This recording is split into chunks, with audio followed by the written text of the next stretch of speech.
When we talk about bucket list guns, there is a common misconception that the gun must be super expensive and almost unobtainable to warrant being on your list.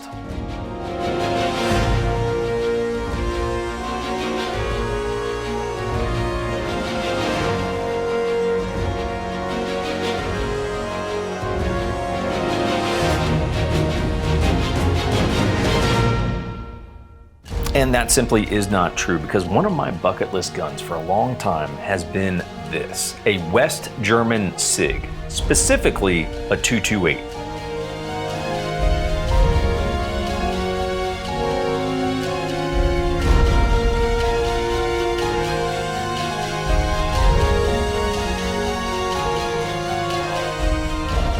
So join me today as we go back in time to the Cold War and look at the origins of Sig Sauer and why every gun guy needs a West German Sig.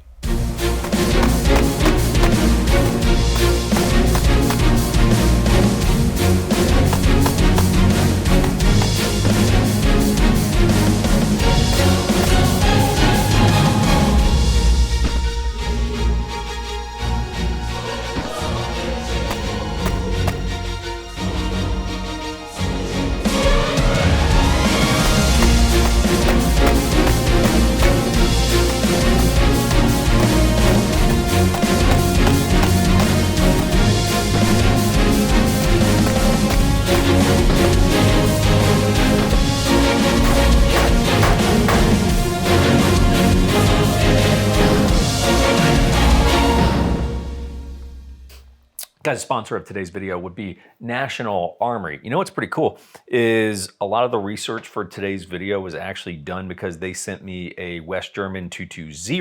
We will talk about those shortly here. They sent me one of those and it started to prompt me. I was already in the kind of the West German Sig thing, but it started prompting me doing some research and everything. And so anyway, I don't know if they still have that. They may still have that. If not that, they might have some other West German Sigs. I don't really know. They're in the Pittsburgh, PA area, so you could stop by in person, go check them out. Why am I holding this? I don't even know why I'm holding this. Or if you're not around the Pittsburgh area, you could just look them up on the World Wide Web, you know? That's why they got that damn thing. I mean, Al Gore, thank you very much, right? Just type in National Armory, you will figure it out. So they carry a bunch of cool, like vintage, neo-vintage stuff. They carry a lot of modern production stuff. So pretty much whatever you're looking for, that's the kind of stuff they dabble in. And it's always changing, right? Because they buy collections. So if you're a guy that might one day need to sell off some pieces of his collection, I will be doing that later this year. That might be also worth following them. I will have a batch of stuff that is making the rounds at the end of the year here. So anyway, check out National Armory. We'll go ahead and move on with the show. You guys can plug in the code 1911. That'll save you 10% off of everything there. Appreciate the support. Let's move on.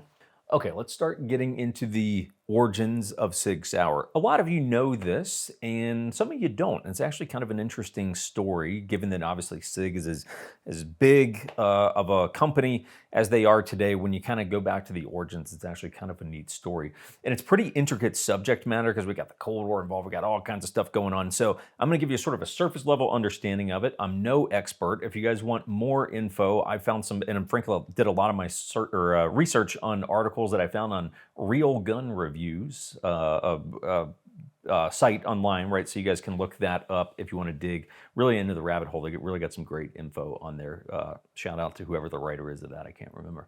But Sig, of course, has their origins in Switzerland, or maybe you don't know that. So Sig stands for Swiss Industrial Company.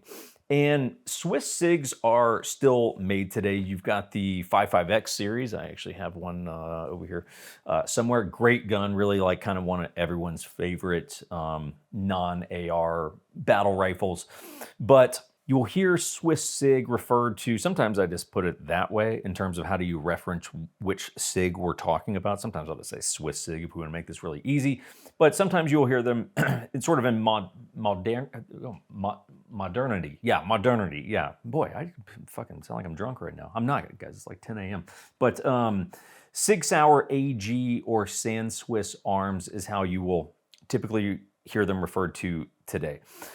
They made the P210, which is really known to be one of the most accurate pistols of all time, especially service pistols for that matter. And that was the service pistol of the Swiss Army from 1949 to 1975.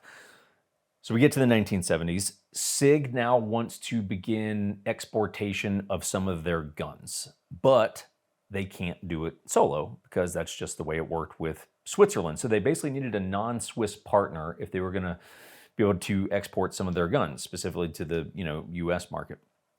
So Sig partners with a West German-based company called Sauer and Son, and that is how Sig Sauer is formed. Sauer and Son was making hunting rifles, and the partnership between Sig, who wants to export some of their guns, and Sauer and Son, who's already making some stuff in Germany, we put that together. That's how we get Sig Sauer. In the 1970s, the Swiss military is now seeking a replacement for the P210. And that first joint project between Sig and Sauer is what goes on to replace the P210, which is the P220. So in 1975, the P220 goes on to replace the P210. The Swiss realistically could have made that gun on their own, but again, not if they also wanted to export it. You can still keep in mind, find, well, 220s for sure, but I was gonna say you can find some Swiss 210s in the US also. Those trade for pretty good money these days. But ultimately, the guns would be actually made in West Germany, and we'll get to talking about markings because the markings become very, very important here. And them being made in West Germany is how they were able to be exported to the US. And that's how you get that all-important designation marked on the side of guns that says made in West Germany. But before we go down that rabbit hole, let's go shoot the gun for a second. So I've always thought the 228 was one of the better looking guns, period, in my opinion. It's just a gun that does it for me. But you guys tell me, what do you think? Is the non-railed frame on these just simply not better looking than the railed frames? Like, I know it's, 20, 25 and we all want lights on our guns, but to me, aesthetically, like, that is an absolutely better looking gun with the lack of a rail. Now, what's kind of cool, for those of you, if you ever get one of these, if you've got a modern 226 and you get a 228, that's a modern production 226 mag, and it still goes in. It's spicy out here when they're dropping bombs earlier. Not on us, we wouldn't have survived that obviously, but they're dropping bombs. So a 226 mag will work. It'll extend a little bit. What is kind of nice about that as an option, shit, son, do I shoot it? I'm gonna prepare to shoot this fucker. I mean, look at the shit flying everywhere. Damn. It's like we're actually on the set of Twister today. Also, let's not litter on public lands. How about that, everyone? This is a good chance for a PSA. Please don't leave your televisions out here. Okay, well, that was interesting. So back to the mags, you can take your 228 and a 226 mag and you can totally use that. The reason that might be noteworthy for some of you is the standard mags that came with the 228 back in the day are 13 rounds. So these flush mags are 13s, which is adequate, let's be honest, but it's like, I know more is always gooder for everyone.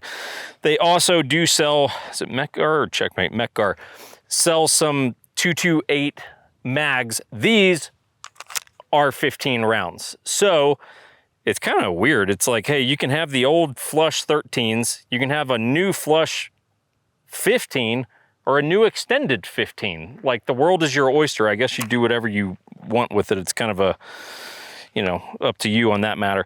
But in terms of the manual of arms for these, like we were saying earlier, it really has not changed in all of these years, right? So I'll also show you guys how a lefty would run this. So obviously, chamber around hammer stays back, you're in single action. The decocker right here, of course, that's how a righty would run the gun. And for a righty, of course, they would, let's see if I can game this actually. Yeah, this is gonna not go great, everyone, but I don't like shooting as a righty, but we'll just, okay, so a righty would basically, cool, gun locks back, right? They're dropping mag. New mag goes in, they drop slide. If they need to decock, they're doing that. Life is not that easy on the lefty front. So for us, you've got to do every kind of a hybrid. You actually really can't run these like every other gun. So cool, You do your double, then you need to decock, no problem. You can basically shift the gun ever so slightly in your hand and you can decock the gun. So the decocker, totally usable for a lefty. The reload is where it gets a little bit more, not complicated, but just a little more nuanced. So great. Lefty's gonna drop the mag. This is a vintage mag. Let's not have that hit the dirt. New mag goes in. Now for a lefty, this is, this is like literally you would have to get to this point, completely altering your grip in order to drop that. So for me, typically on these, mag goes in, just power stroke the gun, right? So just come over the top. So we'll set up a slow 1R1, just since I don't want to drop that mag in the dirt. Cool, mag goes out, right? New mag goes in, boom, we're back in business. So that is effectively a little hitch there. I'm sure everyone saw that and pointed that out to me. That's how a lefty runs a 228. Okay, we shot the gun a little bit. We talked about the origins of Sig Sauer. Now let's talk about the all-important topic of markings, because it is very easy, if you're like, I'm kind of into this, I want to get one of these. It's very easy to think that you're getting the real deal, and it turns out you didn't get the real deal. So let's talk about it. If you buy one of these, you have to be very diligent on your markings, and I'm going to make it really, really simple for you guys. One, we'll talk about the US markings for just a second. So the US markings you will see on this side of the gun, and you might see a couple different things. You might see Sig Arms Inc. in Virginia marked on them. That is the original home of Sig Sauer in the US. 1990 is when Sig moves to Exeter, New Hampshire, and that is what mine says on the side of it. Sig Arms Inc., Exeter, New Hampshire, okay? We'll talk about the year of my gun and kind of what makes this one a little bit interesting. The US markings aren't terribly important, but they can serve as just kind of a cool, quick reference in terms of what, rough era your gun was brought in, because if it's Sig Arms in Virginia, cool, it's gonna be an earlier import. If it's Sig Arms in New Hampshire, it's gonna be a little bit of a later export. So when we look at the other side, so over here, if the gun does not say made in West Germany, it is not a West German Sig. And I know that sounds like, yeah, no shit, that makes sense, doesn't it? Yeah, but it's actually a little bit more complex than that. So you might see made in West Germany done a couple of different ways. It could be in all caps. And when I say made in West Germany, I don't think any of them actually say West. It will just have the W. That might all be in caps. It might also be basically the first letter of all of that is in caps. So the M in made, the W for West, and the G in Germany are in all caps. I don't think the I in the made in, I don't think the I is actually ever capitalized, unless all of it's in caps, in which case, of course, it is. Now, the reason that is important is because you will also see guns out there that say made in Germany from a fairly similar era. That's not a West German Sig. And you're like, well, that doesn't really make much sense. And it's even easier to get fooled because when they started changing some of the roll marks, you could very easily on a quick glance look at it and be like, oh yeah, it says made in West Germany. And then you look and you're like, no, it's not. The W looks essentially like it's been stamped over with something else, which is a thing that would happen. So that's the first thing you're looking for, is made in West Germany. It'll be printed right over here. The next thing you can look at is basically on the bottom of the, I guess it'd be the, it'd still be the slide here. So basically these markings that are gonna be down here, we'll show you a photo of them. It's not that they're critically important to knowing if it's a West German Sig. The made in West Germany is really what's gonna designate that, but this will give you some valuable information. So there's gonna be 3 markings down there. The first one, the one closest to the top, is gonna be where the firearm was tested, okay? The Kiel proof house is the proof house in Germany that is closest to Sig Sauer in Germany. So that is the marking you should expect to see, is the one that is on this. It looks kind of like a bug. It's not, I can't remember off the top of my head exactly what it is, but it kind of looks like a bug, like a caterpillar or something, or like a centipede or some shit like that. That's kind of what it looks like, okay? The second one, right, so the second one down in the stack is what type of test the gun passed. So you're gonna see an eagle with the letter N underneath it. The N stands for like a nitro ammo test. And basically what that is, they would test these with this really hot nitro ammo. I don't know everything about that, but essentially it's like they would test them on this really spicy ammo, because if it would pass that, it's gonna pass any commercial ammo that we're likely to shoot through these things. And it's kind of tough to tell if that is an eagle, but like when you really zoom in, it actually starts to kind of come together. Now you might sometimes see that same marking that's in the second side of the stack right here at the end of the serial number, right? It's hit and miss, it's not critical, but you might see that same marking. Mine happens to have it at the end of the serial number there on the side of the gun. The third one is really kind of the fun one. The third one down is the date code, which is going to indicate when the gun was proofed. Not actually when it was made, but when it was proofed. So mine, it's going to be 2 letters. Mine says KE. The KE, and you guys can go find charts online to indicate, you know, what the codes mean. But basically, mine was proofed in 1994, which doesn't mean it was made in 94. It means it was proofed in 94. I mean, theoretically, the gun could have been made in 1990 and they just didn't proof it at the Kiel proof house till 1994. That would seem odd, but I mean, technically that could have happened. Now, that does bring up an interesting nuance. You're going, 1994, right? 1994, made in West Germany. The historians out there are going, well, that don't really make sense, because West Germany wasn't West Germany in 1994. Interesting nuance. Let's talk about this.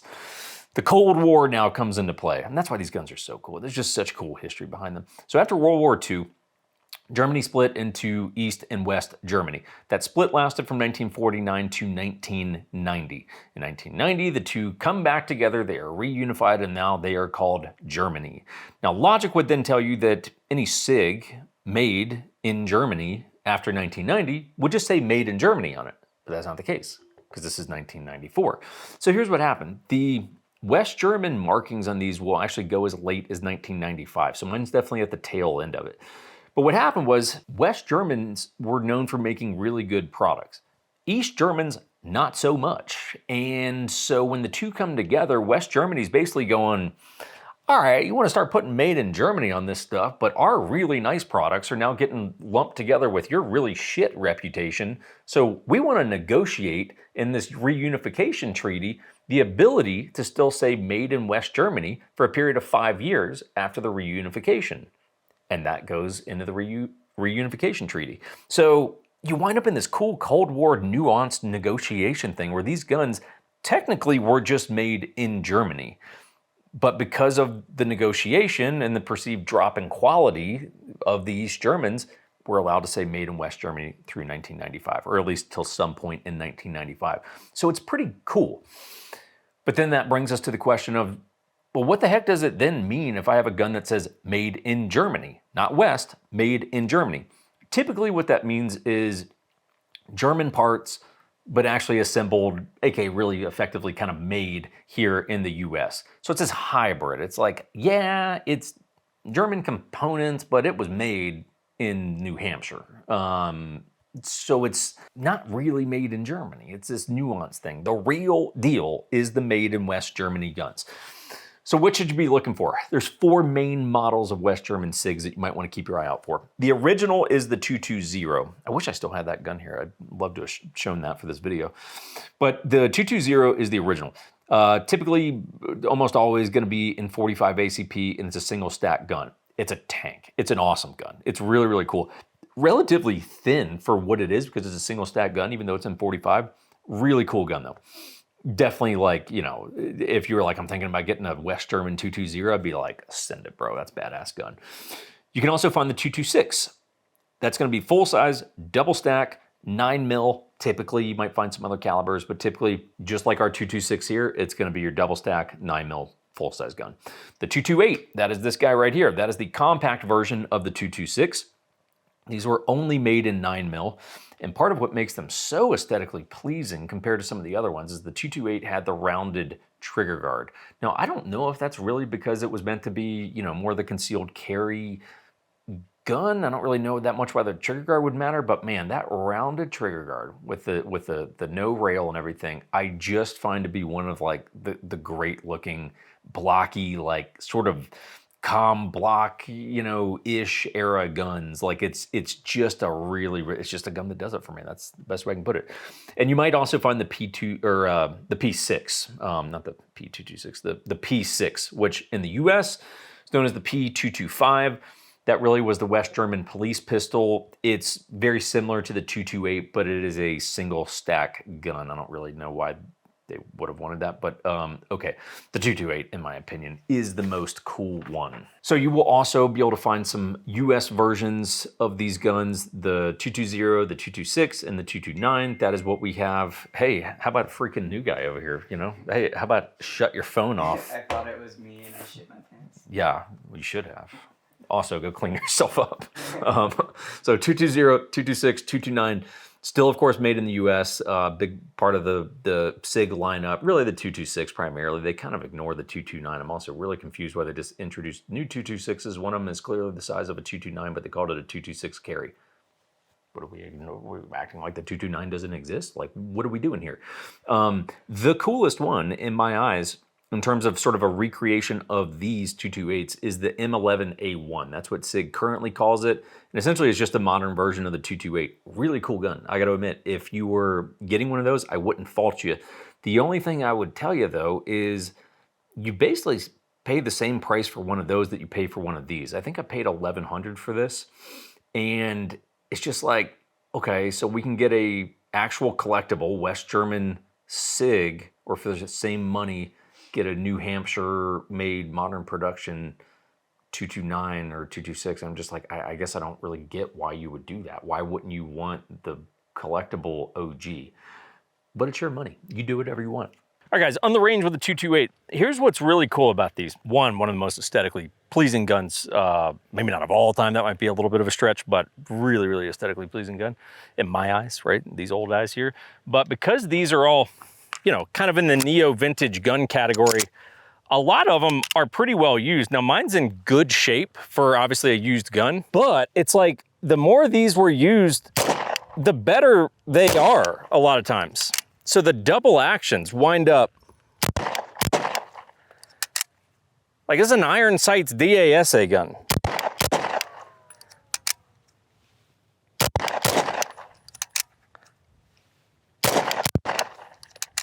Like these are such shooters. Like these are genuinely really enjoyable guns to shoot.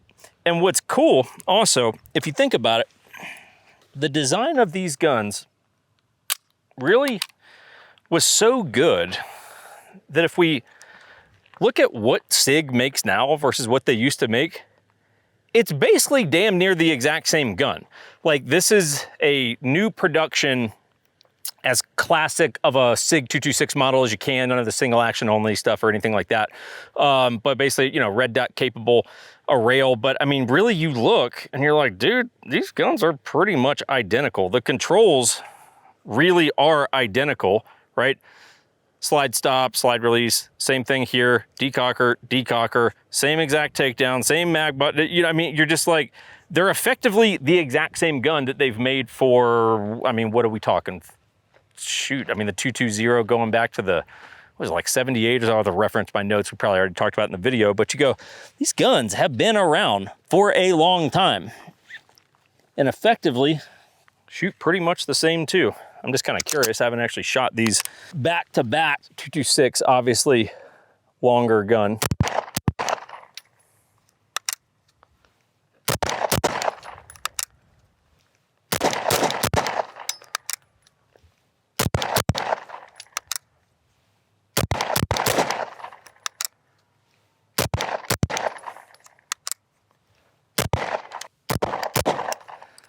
Swear, I think these used worn triggers are better. And the triggers, you know, while yes, it's a heavy double action, Very forgiving double action. Like I'm hammering this trigger pretty hard to get that first round off.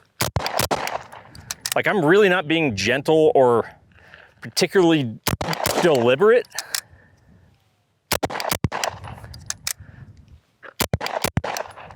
And this is with irons. Well, I felt like I threw that, but I don't actually think I did. But like, I've been shooting 2011s with red dots all day, and now I'm on irons and a DASA gun, and it's like, these are really, really forgiving triggers. But anyway, they're great guns. Let's go back to the studio.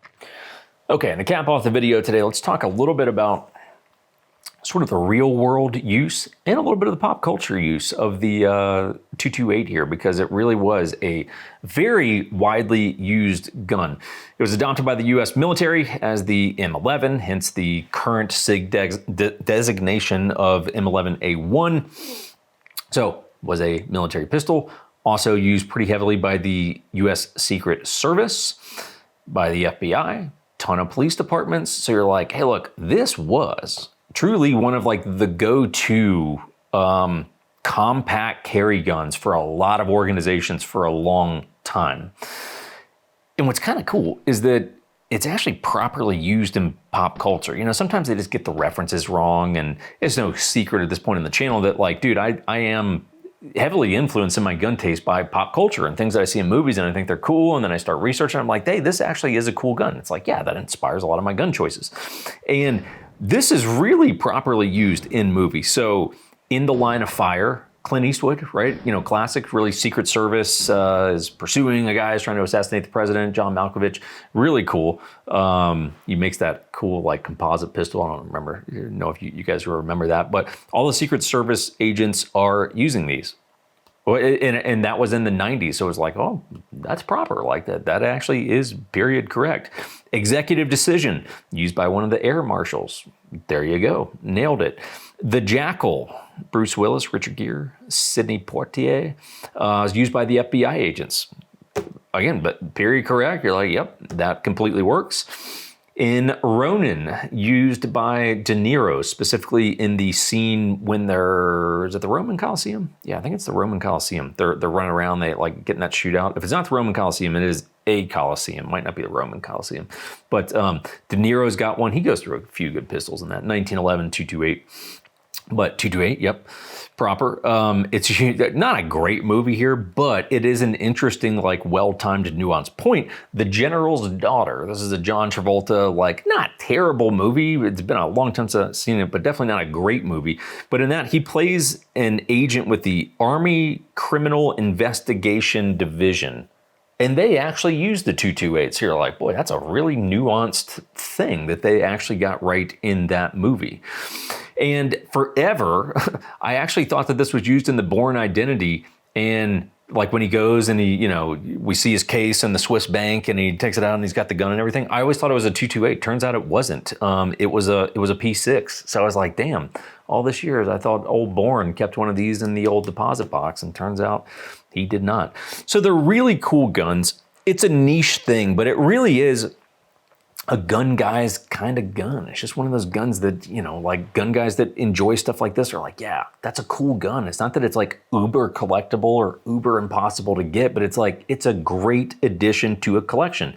And again, your bucket list doesn't have to be filled with all unobtainable pieces where you're like, how am I ever going to get that? It's fine to have stuff on there that you're like, you know what? I'm really jacked. Like I was really jacked when this $1,000 pistol came in, and I was like, dude, I'm so excited about this. And it's like, it's in pretty good shape. Doesn't have a ton of wear on it. I was really, really excited about this gun.